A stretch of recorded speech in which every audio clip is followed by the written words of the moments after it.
নমস্কার, গল্পের গ্রামোফোন চ্যানেলের আরও একটি পর্বে আমি মধুস্নাতা আমার সকল শ্রোতাবৃন্দকে আরও একবার স্বাগত জানাচ্ছি।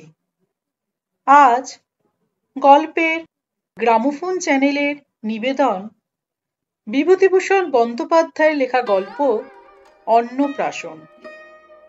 গল্পটি শুনুন। আপনাদের যদি আমার গল্প পাঠ ভালো লাগে তাহলে অবশ্যই আপনারা আমার এই চ্যানেলটিকে লাইক, শেয়ার এবং সাবস্ক্রাইব করে নেবেন, আর পাশে থাকা বেল আইকনটিকেও প্রেস করে দেবেন।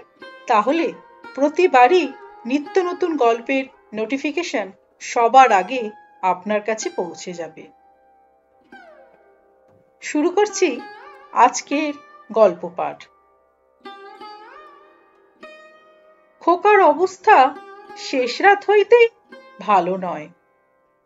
কি যে অসুখ, তাই কি ভালো করিয়া ঠিক হইল? জন্তিপুরের সদানন্দ নাপিত এসব গ্রামে কবিরাজি করে। ভালো কবিরাজ বলিয়া পসারও আছে। সে বলিয়াছিল সান্নিপাতিক জ্বর।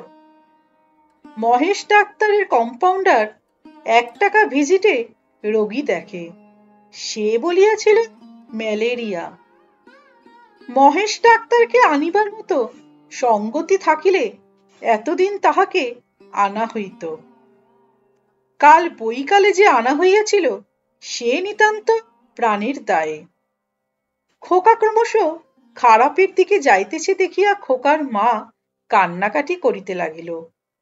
পাড়ার সকলেই মহেশকে আনিবার পরামর্শ দিল।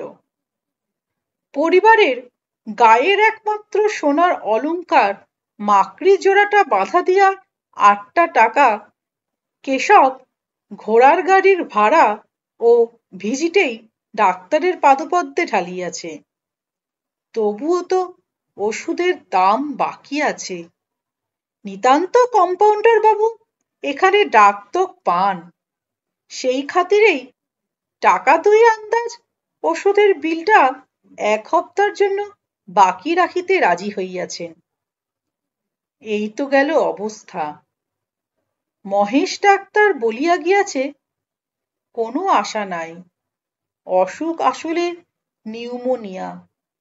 এতদিন যা তা চিকিৎসা হইয়াছে। রাতটা যদি বা কাটে, কাল দুপুরে ক্রাইসিস কাটাইবার সম্ভাবনা কম।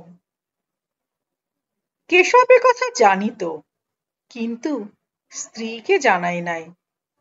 শেষ রাত্রের দিকে যখন খোকার হিক্কা আরম্ভ হইল, খোকার মা বলিল, ওগো খোকার হিক্কা উঠেছে, একটু ডাবের জল দিলে হিক্কাটা সেরে যাবে এখন।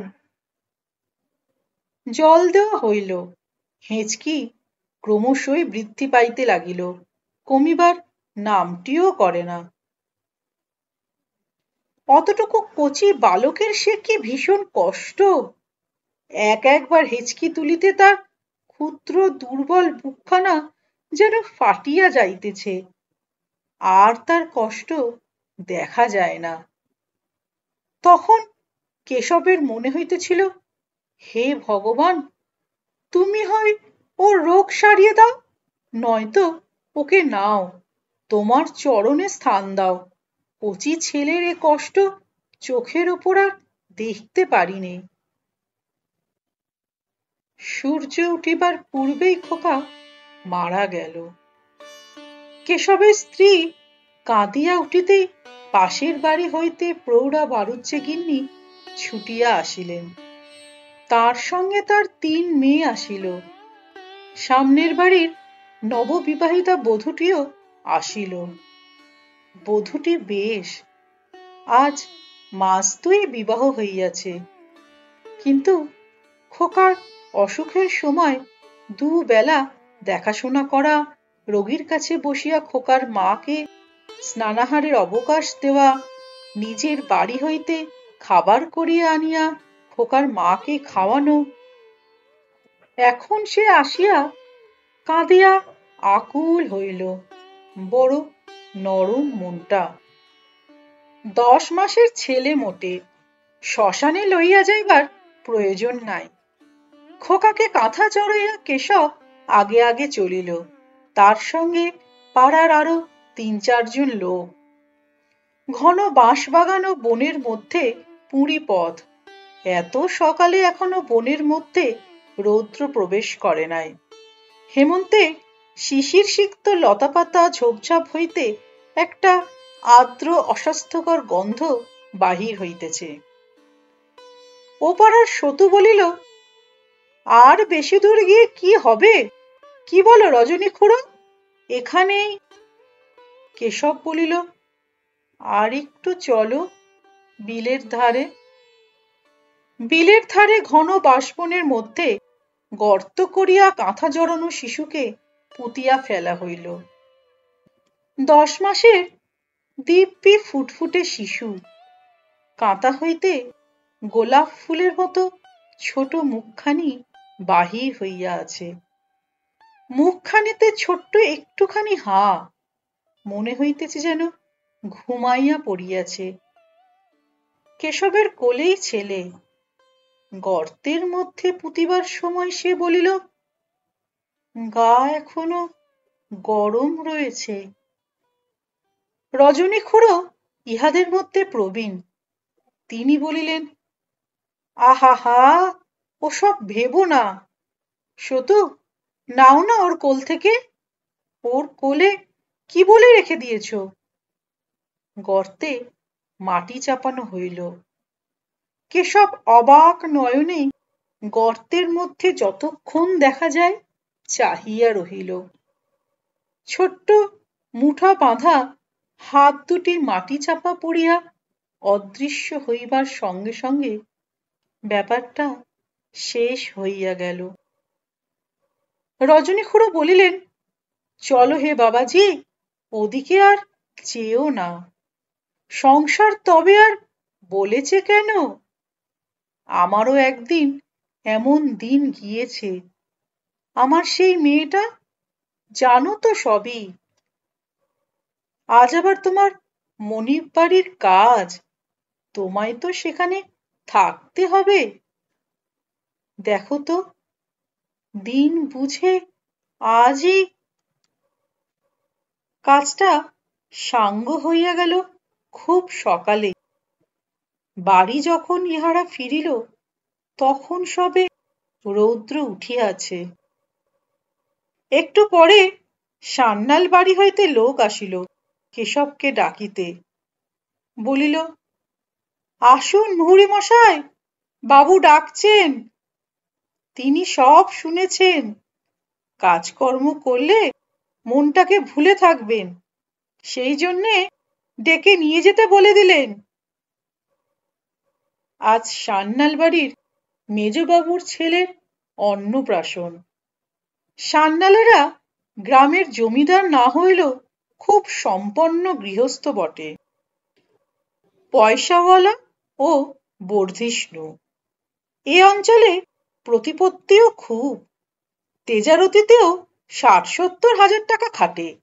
পাশাপাশি ৮-১০ খানা গ্রামে এমন চাষি প্রায় নাই যে সান্যালদের কাছে হাত পাতে নাই।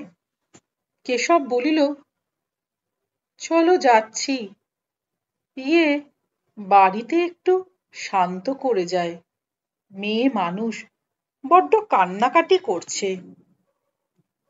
সান্যালেরা লোক খুব ভালো। বৃদ্ধ সান্যাল মশাই কেশবকে দেখিয়া বলিলেন, আরে এসো এসো কেশব। আহা, শুনলাম সবই। তা কি করবে বলো? ও দেবকুমার সাবভ্রষ্ট হয়ে এসেছিল। কি রূপ! তোমার অদৃষ্টে থাকবে কেন? যেখানকার জিনিস সেখানে চলে গিয়েছে।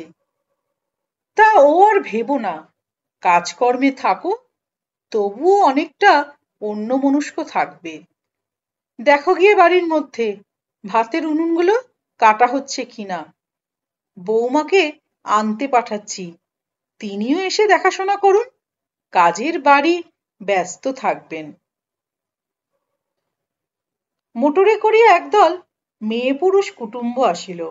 শহরের লোক, মেয়েদের গহনার বাহার নাই, সেসব বালাই উঠিয়া গিয়াছে। শাড়ির রংচঙে চোখ ধাঁধিয়া গেল। মেয়েরা ঠিকই কলিকাতার চাল শিখিয়া ফেলিয়াছে, কিন্তু এসব পাড়া গাঁয়ের শহুরে পুরুষদের বেশভূষা নিজের নিজের ইচ্ছা মতো। ধুতির সঙ্গে কোট পরা এখনকার নিয়ম, কেউ তাতে কিছু মনে করে না। চারিধারে হাসি খুশি উৎসবের ধুম। কেশবের মনের মধ্যে কোথায় যেন একটা প্রকাণ্ড বড় ফাঁক। এদের হাসি খুশির সঙ্গে তার মিল খাইতেছে না। আচ্ছা, এদের মধ্যে কেউই বোধহয় জানে না তার আজ সকালে কি হইয়া গিয়াছে। একটি ভদ্রলোক 4 বছরের একটি ছেলেকে সঙ্গে লইয়া গাড়ি হইতে নামিলেন। বেশ সুন্দর ফুটফুটে ছেলেটি, গায়ে রাঙা সিল্কের জামা, কোচানো ধুতি পরনে, এতটুকু ছেলের। পায়ে রাঙা মখমলের উপর জরির কাজ করা জুতো, কি সুন্দর মানাইয়াছে। কেশবের ইচ্ছা হইল ছুটিয়া গিয়া ভদ্রলোকটিকে বলে, শুনুন মশাই, আমারও একটি ছেলে ছিল, অবিকল এমনটি দেখতে, আজ সকালে মারা গেল। আপনার ছেলের মতোই তার গায়ের রং। মহিমপুরের নিকারীরা মাছ আনিয়া ফেলিল। গোমস্তা নবীন সরকার ডাকিয়া বলিল, ওহে কেশব, চুপ করে দাঁড়িয়ে থেকো না, চট করে মাছগুলোর ওজনটা একবার দেখে নিয়ে ওদের হাত চিঠেখানা সই করে দাও। দাঁড়িয়ে থাকবার সময় নেই, কাতলা 8 মণের বেশি হলে ফেরত দিও, শুধু রুইয়ের বায়না আছে। নবীন সরকার জানে না তাহার খোকা আজ সকালে মারা গিয়াছে। কি করিয়া জানিবে? ভিন গাঁয়ের লোক, তাতেই ব্যস্ত কাজের বাড়িতে সে খবর তাকে দেওয়ার গরজ কার? কেশব একবার নবীন সরকারকে গিয়া বলিবে, গোমস্তা মশাই, আমার খোকাটি মারা গিয়েছে আজ সকালবেলা। ফুটফুটে খোকাটি বড় কষ্ট দিয়ে গিয়েছে। নবীন সরকার নিশ্চয়ই আশ্চর্য হইয়া যাইবে। বলো কি কেশব, তোমার ছেলে আজ সকালে মারা গিয়েছে, আর তুমি ছুটোছুটি করে কাজ করে বেড়াচ্ছ? আহা, তোমার ছেলে? আহা, তাই তো। কিন্তু কেউ কিছু জানে না। কেশব তো কাহাকেও কিছু বলিবে না। মাছ ওজন করিয়া লইবার পরে দুধ দই আসিয়া উপস্থিত। তারপর আসিল বাজার হইতে হরিময়রার ছেলে 2 মণ 2.5 মণ সন্দেশ ও 2.5 মণ পান্তুয়া লইয়া। দই সন্দেশ ওজন করিবার হিড়িকে কেশব সম্পূর্ণ অন্যমনস্ক হইয়া পড়িল। সব বিছানো, শামিয়ানা খাটানো প্রভৃতি কাজ তদারক করিবার ভারও পড়িল তাহার উপর। ইতিমধ্যে সকলেই সব ভুলিয়া গেল একটা বড় গ্রাম্য দলাদলির গোলমালের মধ্যে। সকলেই জানিত আজ হারান চক্রবর্তীর বিধবা মেয়ের কথা এ সভায় উঠিবেই উঠিবে। সকলে প্রস্তুত হইয়াই আসিয়াছিল। প্রথমে কথাটা তুলিলেন নায়েব মশায়, তারপরে তুমুল তর্ক বিতর্ক ও পরিশেষে ও পাড়ার কুমার চক্রবর্তী রাগ করিয়া চেঁচাইতে চেঁচাইতে কাজের বাড়ি ছাড়িয়া চলিয়া গেলেন। অমন দলে আমি থাকি নে, যেখানে একটা বাঁধন নেই, বিচার নেই, সে সমাজ আবার সমাজ? যে খাই খাক, একটা ভ্রষ্টা স্ত্রীলোককে নিয়ে আমি বা আমার বাড়ির কেউ খাবে না। আমার টাকা নেই বটে, কিন্তু তেমন বাপের, ইত্যাদি। 3-4 জন ছুটিল কুমার চক্রবর্তীকে বুঝাইয়া ঠান্ডা করিয়া ফিরাইয়া আনিতে। কুমার চক্রবর্তী যে একরোখা চড়া মেজাজের মানুষ, সবাই তা জানে। কিন্তু ইহাও জানে যে সে রাগ তার বেশিক্ষণ স্থায়ী হয় না।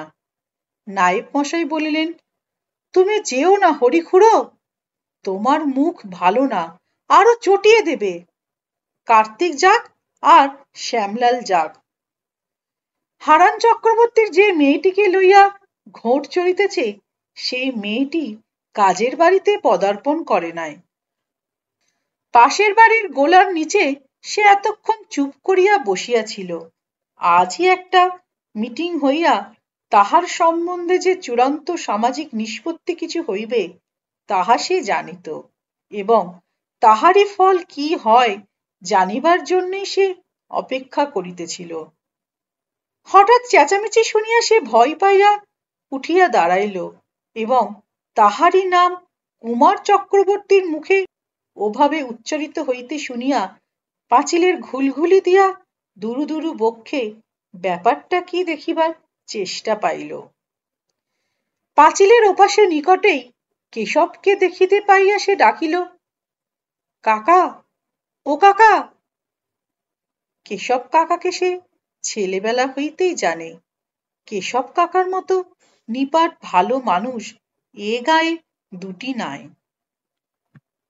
আহা, সে শুনিয়াছে যে আজই সকালে কেশব কাকার খোকাটি মারা গিয়াছে, অথচ নিজের দুর্ভাবনায় আজ সকাল হইতে সে এতই ব্যস্ত যে কাকাদের বাড়ি গিয়া একবার দেখা করিয়া আসিতে পর্যন্ত পারে নাই। কেশব বলিল, কে ডাকে? কে? বিদ্যুৎ? কি বলছো মা? তা ওখানে দাঁড়িয়ে কেন? হারান চক্রবর্তীর মেয়েটির নাম বিদ্যুৎ। খুব সুন্দরী না হইলেও বিদ্যুতের রূপের চটক আছে, সন্দেহ নাই। বয়স এই সবে 19।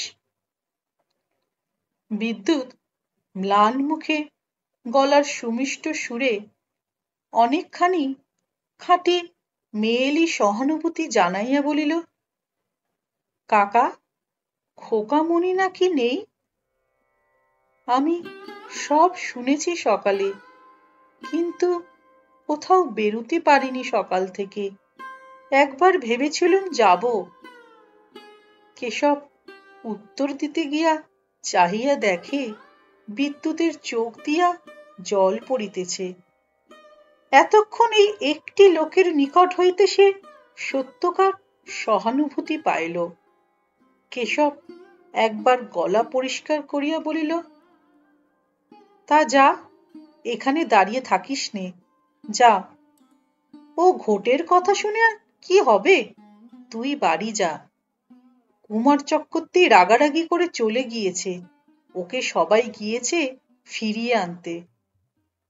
তোর উপর খুব রাগ কুমারের। তবে ও তো আর সমাজের কর্তা নয়, ওর রাগে কি বা এসে যাবে? কি বলছিল ওরা? তুই নাকি এখনো গাঙ্গুলি বাড়ি যাস? তোকে ওদের টিউব কলে জল তুলতে যেতে দেখেছে কুমারের স্ত্রী। কোনোদিন নাকি ওদের নারকোল তলায় সুশীলের সঙ্গে কথাবার্তা বলছিলি, তাও কুমারের স্ত্রী দেখেছে। এইসব কথা। বিদ্যুৎ বলিল, আমি যাইনি কাকা, সেবার সেই বারণ করে দেওয়ার পর থেকে আর কখনো যাইনি। এই কথাটা বিদ্যুৎ মিথ্যা বলিল। সুশীলের সঙ্গে তার ছেলেবেলা হইতে আলাপ। সুশীল যখন কলেজে পড়িত তখন বিদ্যুৎ 12-13 বছরের মেয়ে। সুশীলদার দেখা পাইলে তখন হইতে সে আর কোথাও যাইতে চায় না। সুশীলের সঙ্গে তাহার বিবাহ হওয়ার কোনো সম্ভাবনা ছিল না, কারণ তাহারা বৈদিক আর সুশীলেরা রারী শ্রেণী। বিদ্যুতের বিবাহ হইয়াছিল পাশের গ্রামের শ্রী গোপাল আচার্যের সঙ্গে। বিদ্যুৎ বিধবা হইয়াছে বিবাহের 2 বছর পরেই। শ্বশুরবাড়ি মাঝে মাঝে যায়, কিন্তু বেশিরভাগ এখানেই থাকে। সুশীলের সঙ্গে তাহার ছেলেবেলার মাখামাখি লইয়া একটা অপবাদ গ্রামের মাঝে রটিয়াছিল। এই অপবাদের দরুনই তাহারা এখন গ্রামে একঘরে হইয়া আছে। এ বাড়িতে তাহাদের নিমন্ত্রণ হয় নাই। ইতিমধ্যে ঝুমুর গানের দল আসিয়া হাজির হইল। শামিয়ানার একধারে ইহাদের জন্য স্থান নির্দিষ্ট ছিল। গ্রামের ছোট ছেলে মেয়েরা দল আসিতেই সেখানে গিয়া জায়গা দখল করিয়া বসিবার জন্য হুড়াহুড়ি বাঁধাইয়া দিল। কেশব ছুটিয়া গেল গোলমাল থামাইতে। দলের অধিকারী বলিল, ও সরকার মশাই, আমাদের একটু তামাক টামাকের জোগাড় করে দিন, আর ২-৫ খিলি পান। রোদ্দুরে বামুনগাতির বিল পার হতে যা নাকালটা হয়েছি সবাই মিলে। বেলা ১২টার সময় কেশব একবার বাড়ির মধ্যে ঢুকিল। স্ত্রীর জন্য তাহার মনটা চঞ্চল হইয়া উঠিয়াছে। আহা, বেচারি এবারে আসিয়াছে তো, না খালি বাড়িতে একা পড়িয়া পড়িয়া কাঁদিতেছে। না, দেখিয়া আশ্বস্ত হইল স্ত্রী আসিয়াছে ও ইদারার পারে একরাশ পুরনো বাসন ঝিয়ের সঙ্গে বসিয়া মাজিতেছে। তাহাদের আজ মরণাশৌচ, বাহিরের কাজকর্ম ছাড়া অন্য কাজ করিবার জো নাই। মেজবাবুর যে খোকার অন্নপ্রাশন, দালানে খাটের উপর সুন্দর বিছানাতে চারিদিকে উঁচু তাকিয়া ঠেস দিয়া তাহাকে বসাইয়া রাখা হইয়াছে। ৬ মাসের হৃষ্টপুষ্ট নধরকান্তি শিশু, গায়ে এক গা গহনা। সামনের গদিতে একখানা থালে যেসব বিভিন্ন অলংকার আত্মীয় কুটুম বন্ধু বান্ধব দিয়াছে সেগুলি সাজানো। ৩-৪ ছড়া হার, সোনার ঝিনুক, পদক, তাগা, বালা, রূপার কাজল লতা। চারিধারে ঘিরিয়া মেয়েরা দাঁড়াইয়া আছে। ইহারা কেউ কেউ এ গ্রামের বৌঝি, কিন্তু বেশিরভাগই নবাগতা কুটুম্বিনীর দল। সকাল হইতে বেলা ১১টা পর্যন্ত আপ ডাউন যে ৩খানা ট্রেন যায়, প্রত্যেক ট্রেনের সময় ২-৩খানা ট্যাক্সি বোঝাই হইয়া ইহারা কোনো দল কলিকাতা হইতে, কোনো দল বা রানাঘাট কি গোয়ারি কৃষ্ণনগর কি শান্তিপুর হইতে আসিয়াছে। শহরের মেয়ে, কি সব গহনা ও শাড়ির বাহার, কি রূপ, কি মুখশ্রী, যেন এক একজন এক একখানি ছবি। খোকাটি কেমন চমৎকার হাসিতেছে, কেমন সুন্দর মানাইয়াছে ওই বেগুনি রঙের জামাটাতে। তাহার খোকারও অন্নপ্রাশন দিবার কথা ছিল এই মাসে। গরিবের সংসার, খোকার যখন ৪ মাস বয়স, তখন হইতে ধীরে ধীরে সব জোগাড় করা হইতেছিল। কাপালিরা মুসুরি ও ছোলা দিয়াছিল প্রায় ৮ মণ। নাড়ুর চালের জন্য ধান জোগাড় করা হইয়াছিল। ৭-৮খানা খেজুরের গুড় দিয়াছিল বাগদিপাড়ার সকলে মিলিয়া। বৃদ্ধ ভুবন মণ্ডল বলিয়াছিল, মুহুরী মশাই, যত তরি তরকারি দরকার হবে আমার ক্ষেত থেকে নিয়ে যাবেন খোকার ভাতের সময়, ১ পয়সাও দিতে হবে না। কেবল বামুন বাড়ি দুটো পেশাব যেন পায়। শূদ্র ভদ্র সবাই খোকাকে ভালোবাসিত।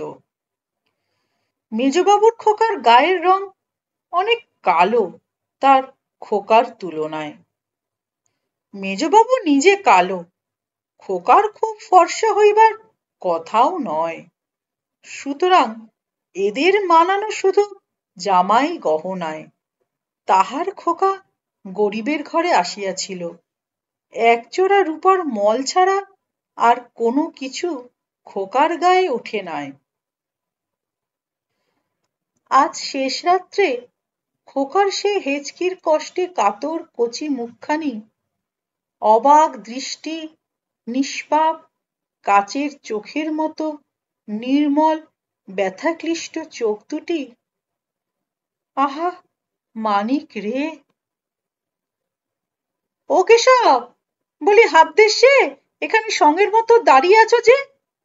বেশ লোক যা হোক, ব্রাহ্মণদের পাত করবার সময় হলো, সামিয়ানা খাটাবার ব্যবস্থা করো গে। আমি তোমায় খুঁজে বেড়াচ্ছি 14 ভুবন, আর তুমি এখানে? বেশ নম্বরী নোটখানি বাবা, পা চালিয়ে দেখো গে। নবীন সরকার। কিন্তু নবীন সরকার তো জানে না। সে কি একবার বলিবে, ও গোমস্তা মশাই, এই আমার খোকা আজ সকালে ওরকম করে আমায় ডাকবেন না, আমার মনটা আজ ভালো না। দলে দলে নিমন্ত্রিত ব্রাহ্মণেরা আসিতে আরম্ভ করিয়াছে নানা গ্রাম হইতে। 11খানা গাঁ লইয়া সমাজ, সমাজের সকলেই নিমন্ত্রিত। বড় বৈঠকখানায় লোক ধরিল না। শেষে লিচুতলায় প্রকাণ্ড শতরঞ্জি পাতিয়া দেওয়া হইল। আসরের মধ্যে দাঁড়াইয়া দেউলে শরাবপুরের বরদা বাড়ুজ্যমশাই বলিলেন, একটা কথা আমার আছে। এ গায়ে হারান চক্রবর্তী সমাজে এক ঘরে।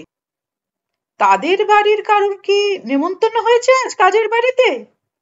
যদি হয়ে থাকে, বা তাদের বাড়ির কেউ যদি এ বাড়িতে আজ এসে থাকেন, তবে আমি অন্তত দেউলে শরাবপুরে ব্রাহ্মণদের তরফ থেকে বলছি যে আমরা এখানে কেউ জলস্পর্শ করব না। আরো 2-5খানা গ্রামের লোকেরা সমস্বরে এ কথা সমর্থন করিল। অনেকে আবার হারান চক্রবর্তীর আসল ব্যাপারটা কি জানিতে চাহিল।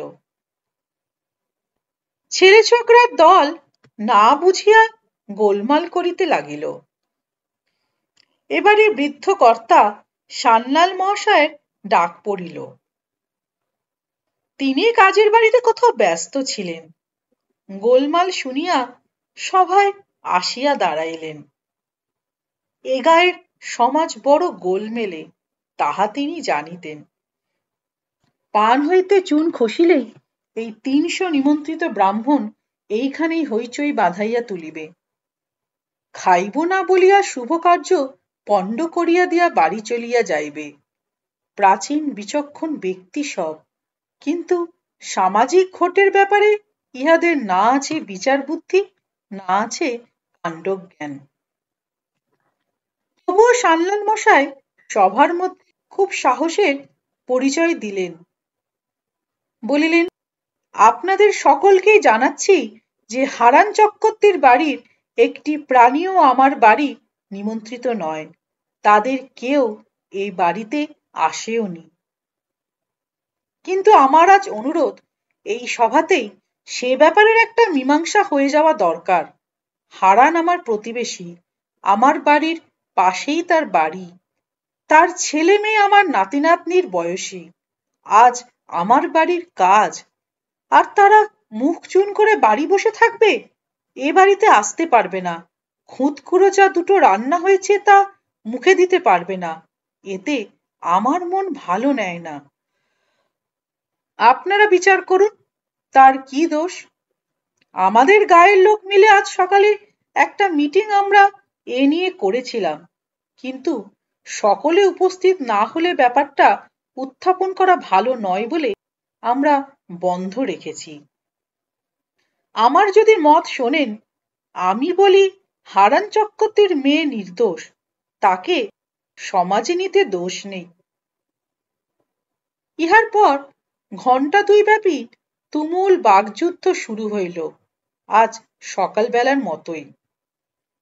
এই সভায় সবাই বক্তা, শ্রোতা কেহ নাই। চড়া গলায় সকলেই কথা বলে, কথার মধ্যে যুক্তিতর্কের বালাই নাই। দেখা গেল এ গায়ে হারান চক্রবর্তীর ব্যাপার লইয়া দুটো দল। একদল তাহাকে ও তাহার মেয়েকে একঘরে করিয়া রাখিবার পক্ষে মত দিল, অপর পক্ষ ইহার বিরুদ্ধে। হারান চক্রবর্তীর ডাক পড়িল। তার বয়স যদিও খুব বেশি নয়, কিন্তু কানে একেবারে শুনিতে পান না। টাইফয়েড হইয়া অল্প বয়স হইতেই কান দুটি গিয়াছে। তিনি হাত জোর করিয়া নিবেদন করিলেন, তাহার মেয়েকে তিনি ভালো রকমই জানেন, তার স্বভাব চরিত্র সৎ। যে ছেলেটিকে লইয়া এ কথা উঠিয়াছে, গাঙ্গুলি বাড়ির সেই ছেলেটি কলেজের পাশ, উঁচু নজরে কাহারো দিকে চায় না। ছেলেবেলা হইতেই বিদ্যুতের সঙ্গে তার ভাই বোনের মতো মেশামেশি, এর মধ্যে কেউ যে কিছু দোষ ধরিতে পারে, ইত্যাদি ইত্যাদি। ইহার উত্তরে বিরুদ্ধ দলের কর্তা কুমার চক্রবর্তী রাগিয়া উঠিয়া যাহা বলিলেন তাহা আমাদের মনে আছে, কিন্তু সেসব কথা পাড়াগাঁয়ের দলাদলি সভায় উচ্চারিত হইতে পারিলেও ছাপার অক্ষরে প্রকাশ করিবার যোগ্য নয়। অনেক করিয়া হারান চক্রবর্তীর হিতাকাঙ্ক্ষী দল কিছু করিতে পারিল না। কুমার চক্রবর্তীর দলই প্রবল হইল। আসলে বিদ্যুৎ যে খুব ভালো মেয়ে, বিদ্যুতের মনটি বড় নরম, পাড়ার আপদে বিপদে ডাকিলেই ছুটিয়া আসে এবং বুক দিয়া পড়িয়া উপকার করে। তাহার উপর সে ছেলে মানুষ, এখনো তত বুঝিবার বয়স হয় নাই। বৃদ্ধের দলের আসল যুক্তি এই, কিন্তু এ সত্য কথা সভায় দাঁড়াইয়া বলা যায় না। কুমার চক্রবর্তীর দলের লোকেরা বলিল, সেবার সুরেনের মেয়ের বিয়ের সময় আমরা তো বলে দিয়েছিলাম বিদ্যুৎ সুশীলদের বাড়ি যাতায়াত বা সুশীলের সঙ্গে মেলামেশা বন্ধ করুক। 1 বছর আমরা যদি দেখি সে আমাদের কথা মেনে চলেছে, তবে আমরা তাদের দলে তুলে নেব। কিন্তু সে কি তা শুনেছে? হারান চক্রবর্তী বলিলেন, কই, কে দেখেছে? বলুক, কবে আমার মেয়ে 1 বছরের মধ্যে? কিন্তু এমন ক্ষেত্রে পাড়াগাঁয়ে দেখিবার লোকের অভাব হয় না। দেখিয়াছে বৈকি, বহু লোক দেখিয়াছে। পরের বাড়ির কোথায় কি হইতেছে দেখিবার জন্য যাহারা ওত পাতিয়া থাকে, তাদের চোখে অত সহজে ধুলো দেওয়া চলে না। অবশেষে কে বলিল, আচ্ছা, কাউকে দিয়ে সেই মেয়েটিকে জিজ্ঞেস করা হোক না, সে যদি আমাদের সামনে স্বীকার করে সে ওখানে যাতায়াত করে এবং সঙ্গে সঙ্গে ঘাট স্বীকার করে, কথা দেয় আর কখনো এ কাজ সে করবে না, তবে না হয়। বিদ্যুৎ পাঁচিলের ঘুলঘুলিতে চোখ দিয়াই দাঁড়াইয়াছিল। কেশব গিয়া বলিল, মা আছিস? রাজি হয়ে যা না, ওরা যা যা বলছে, কেন মিছে মিছে? বিদ্যুৎ কাঁদিয়া বলিল, আপনি ওদের বলুন, আমি সবটাতে রাজি আছি কাকা। সভার মধ্যে বাপকে অপদস্থ হইতে দেখিয়া লজ্জায় দুঃখে সে মরিয়া যাইতেছিল। তার জন্যই তার নিরীহ পিতার এ দুর্দশা। তাছাড়া তার দাদা শ্রীগোপালের ছোট ছোট ছেলে মেয়েরা আজ 5-6 দিন হইতে চৌকিবাড়ির নিমন্ত্রণ খাইবার লোভে অধীর হইয়া আছে। ছেলে মানুষ, তারা কি বোঝে? অথচ আজ তাদের নিমন্ত্রণ হয় নাই। এ বাড়িতে আসিতে না পাইয়া মুখ চুন করিয়া বেড়াইতেছে, ইহা তাহার প্রাণে বড়ই বাজিয়াছে। ছোট মেয়ে শুভু তো কেবলই জিজ্ঞাসা করিতেছে, পিছিমা, ওদের বালি থেকে ডাকতে আসবে কখন? পায়েস খাবো, সন্দেশ খাবো না পিছি? আমি যাব, অবু যাবে, দাদা যাবে, মা যাবে। তার মা ধমক দিয়া থামাইয়া রাখিয়াছে, থাম, এখন চুপ কর, যখন যাবি তখন যাবি, তা না এখন থেকে। এখন বড় একটু ঘুমো দেখি, ঘুমিয়ে উঠে আমরা সেই বিকালে তখন সবাই যাব। ঘরে ঘরে বাহিরে বিদ্যুতের আর মুখ দেখাইবার জো নাই। কিন্তু কেশবের কথাই কি হইবে? এক আধটি বাজি লোকের প্রস্তাবেই বা কি হইবে? বরদা বাড়ুজ্যে ও কুমার চক্রবর্তী এ প্রস্তাবে রাজি হইলেন না। একবার যে শর্ত ভঙ্গ করিয়াছে তাহার সঙ্গে আর শর্ত করিয়া ফল নাই। আর এ শর্তের ব্যাপার নয়। একটা স্ত্রীলোককে সামাজিক শাসন করা হইতেছে, ইহার মধ্যে শর্তই বা কিসে? মাথা মুড়াইয়া ঘোল ঢালিয়া যে গ্রাম হইতে বিদায় করিয়া দেওয়া হয় না এতদিন, ইহাই যথেষ্ট। সুতরাং হারান চক্রবর্তী যেমন এক ঘরে ছিলেন তেমনি রহিয়া গেলেন। তারপর ব্রাহ্মণ ভোজনের পালা।